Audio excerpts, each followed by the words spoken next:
샬롬. 5월 23일 월요일 하나님 나라를 시작하는 말씀 묵상 시간입니다. 오늘은 장년누리 사순 이주환 집사님과 강상희 권사님께서 사무엘상 10장 17절에서 27절까지 말씀을 읽어주시겠습니다. 하나님의 말씀을 경청하십시오. 오늘의 말씀은 사무엘상 10장 17절부터 27절까지의 말씀입니다. 사무엘이 백성을 미스바로 불러 여호와 앞에 모으고 이스라엘 자손에게 이르되 이스라엘 하나님 여호와께서 이같이 말씀하시기를 내가 이스라엘을 애굽에서 인도하여 내고 너희를 애굽인의 손과 너희를 압제하는 모든 나라의 손에서 건져내었느니라 하셨거늘 너희는 너희를 모든 재난과 고통 중에서 친히 구원하여 내신 너희의 하나님을 오늘 버리고 이르기를 우리 위에 왕을 세우라 하는도다. 그런즉 이제 너희의 지파대로 1000명씩 여호와 앞에 나오라 하고 사무엘이 이에 이스라엘 모든 지파를 가까이 오게 하였더니 베냐민 지파가 뽑혔고 베냐민 지파를 그들의 가족별로 가까이 오게 하였더니 마드리의 가족이 뽑혔고 그 중에서 기스의 아들 사울이 뽑혔으나 그를 찾아도 찾지 못한지라. 그러므로 그들이 또 여호와께 묻되 그 사람이 여기 왔나이까 여호와께서 대답하시되 그가 짐 보따리들 사이에 숨었느니라 하셨더라. 그들이 달려가서 거기서 그를 데려오매 그가 백성 중에 서니 다른 사람보다 어깨 위만큼 컸더라. 사무엘이 모든 백성에게 이르되 너희는 여호와께서 택하신 자를 보느냐 모든 백성 중에 짝할 리가 없느니라 하니 모든 백성이 왕의 만세를 외쳐 부르니라.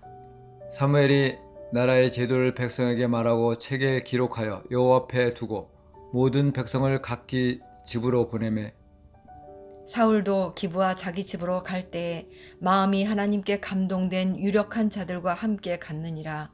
어떤 불량배는 이르되 이 사람이 어떻게 우리를 구원하겠느냐 하고 멸시하며 예물을 바치지 아니하였으나 그는 잠잠하였더라. 아멘. 우리 교회 임직자 선거를 통해 4분의 장로님, 6분의 권사님, 10분의 안수 집사님이 피택되셨습니다. 피택되신 분들께 다시금 축하 인사를 전합니다. 그리고 앞으로 임직받기 전까지 훈련을 잘 받으실 수 있기를 바랍니다. 사람을 뽑는 일은 사람이 하는 것 같지만 그 과정엔 하나님의 섭리와 인도하심이 있습니다. 물론 솔직하게 말해서 그렇지 못한 경우들도 있는 것 같습니다. 때로는 담임 목사의 어떤 의중이 강하게 작동되기도 하고 여러 정치적인 여건들이 작동되기도 하죠. 우리 교회 임직자 선거를 보면서도 또 여러 마음과 생각들이 들었고 향후 좀 더 나은 방향은 무엇일까를 고민하고 있습니다. 하지만 고백하게 되는 건 인간의 지혜와 계획이 아무리 뛰어나고 확실하다 해도 그 너머에 하나님의 섭리와 뜻이 있음을 믿습니다. 지난번 대통령 선거도 마찬가지고 곧 있을 지방선거도 마찬가지인데요. 사람이 투표를 통해 세우지만 그 결과가 내 생각과 다를 수 있습니다. 그럼에도 불구하고 하나님의 뜻은, 하나님의 통치는, 하나님의 계획은 변함없이 이루어 가실 줄을 믿습니다. 오늘 본문 말씀을 보면 이미 9장에서 그리고 10장 전반부까지 하나님께서 사무엘을 통해 사울을 왕으로 이제 기름 붓는 장면이 나옵니다. 그러니까 사울이 왕으로 택함을 받는 것, 이 모든 과정도 전적인 하나님의 은혜였습니다.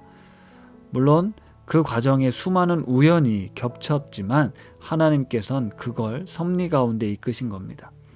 우리는 마치 영화를 보면서 이 스토리를 알고 있지만 현장에 있는 이스라엘 백성들은 이 상황을 전혀 알지 못하죠. 사무엘이 이스라엘 백성을 미스바로 모은 다음 하나님의 뜻을 전합니다. 이제 곧 이스라엘의 왕을 세우게 될 건데 다 모이라고 한 것이죠. 그런데 그 왕을 뽑는 절차가 제비뽑기였습니다. 지금 생각해 보면 아니 어떻게 한 나라의 왕을 제비뽑기로 뽑을 수 있겠습니까? 너무 기가 막힌 내용입니다. 그런데 당시 이스라엘 백성들은 하나님의 뜻을 구하는 방법으로 이 제비뽑기를 즐겨 사용했습니다.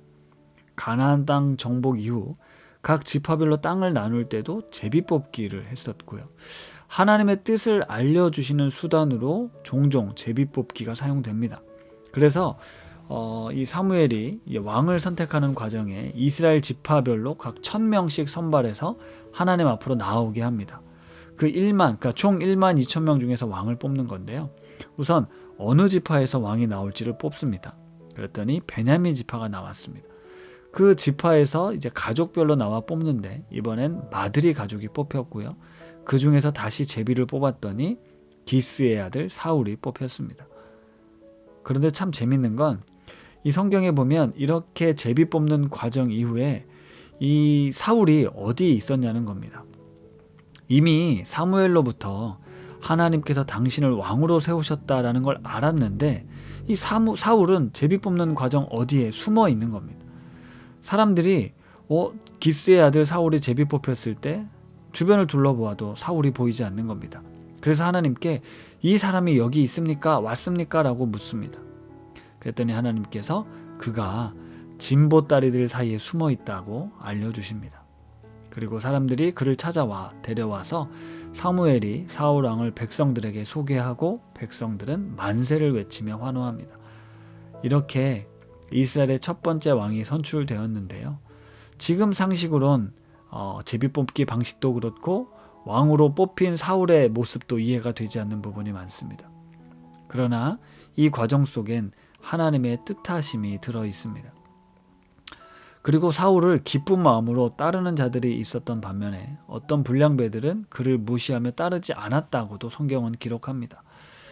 그런 것 같습니다. 제비 뽑는 과정엔 물론 인간적인 방법으로 내가 원하는 사람을 뽑는 건 아닙니다. 뽑을 수가 없습니다. 제비를 뽑는다는 것. 그런데 이 모든 사람들이 다 지켜보고 있는 가운데 만약에 제비 뽑힌다면 이건 정말 하나님의 뜻이지 않겠습니까? 게다가 사울 입장에서 보면 하나님이 사무엘을 통해 자신에게 기름 부으실 것이라고 이야기를 했는데 정말 제비 뽑기까지 했는데 자신이 나온다면 이건 정말 하나님의 뜻이구나 라고 확신해도 될 것인데 사울은 숨어 있습니다. 왜 그랬을까요? 그만큼 자기에 대해서 자격이 없다, 자신이 없다라는 걸 보여주는 장면 같습니다. 그럼에도 불구하고 하나님은 그런 사울을 이스라엘의 왕으로 선택하십니다. 사울이 선택받았을 때 누군가는 기쁨으로 따랐지만 어떤 이들은 받아들일 수 없는 그런 상황에 처했던 거죠. 이 모든 과정을 이스라엘 백성들은 다 알 수 없었지만 하나님은 다 알고 계셨습니다. 다 계획하신 일이었습니다. 우리 눈에 보이지 않지만 하나님은 일하고 계시고 우리의 생각과 판단을 뛰어넘어 하나님은 우리 삶에 역사하고 있습니다.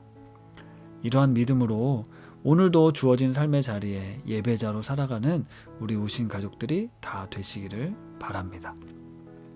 말씀을 생각하며 기도하겠습니다. 하나님 아버지, 모든 일을 섭리 가운데 이루심을 믿습니다. 한나라의 왕을 세우는 과정 속에 담겨있는 하나님의 일하심을 보며 오늘 우리 삶에도 동일하게 하나님께서 역사하심을 믿습니다. 보이지 않기에 믿는 것이 어렵지만 믿음으로 볼 수 있는 눈을 우리에게 허락하여 주옵소서. 예수님의 이름으로 기도드립니다. 아멘. 이 시간 내 삶에 일하시는 하나님의 그 섭리하심을 믿으며 더 깊은 묵상의 시간을 갖겠습니다.